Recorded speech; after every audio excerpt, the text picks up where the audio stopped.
So we continue in this joint debate with the Committee on Development, and I would like to warmly welcome Mrs. Joelle Jenny, the Director for Security Policy and Conflict Prevention at the European External Action Service, as well as all of our colleagues from the Committee on Development who have joined us, especially my friend Mr. Maurice Ponga.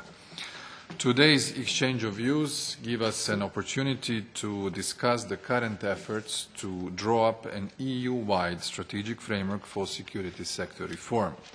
The main issues and objectives of the new framework have already been presented in a roadmap published in December of last year. But we are pleased to be able to discuss the current state of play and the details of this initiative. The starting point of the debate on the security sector reform is the observation that violent conflicts and poor governance, fueled by threats such as terrorism, are critical developmental challenges. Therefore, a long-term commitment that prioritizes security sector reform and the establishment of the rule of law and democratic institutions is absolutely critical in our cooperation with third countries.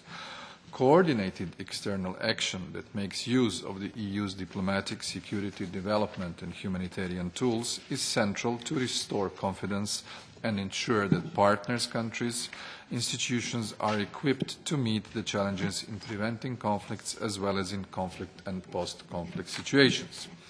We in the European Parliament support the efforts to create a new framework for the security sector reform because we see it as an opportunity to increase the coherence and effectiveness of our SSR-related activities.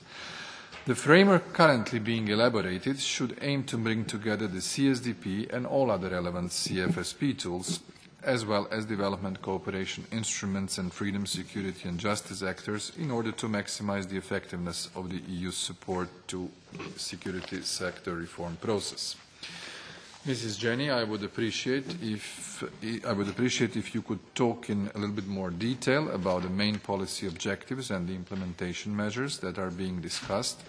I would also be interested to hear the policy framework will encompass also Member States' security sector reform initiatives, since this is an important part, I believe, also in the context of the elaboration of the global foreign and security policy strategy of the European Union, as well as concrete activities in many countries in security sector reform. I myself, as the chair of the delegation for Ukraine, I have a frequent contacts with your colleagues and the mission which is there in place, and I am aware of the high expectations of the host countries in that respect.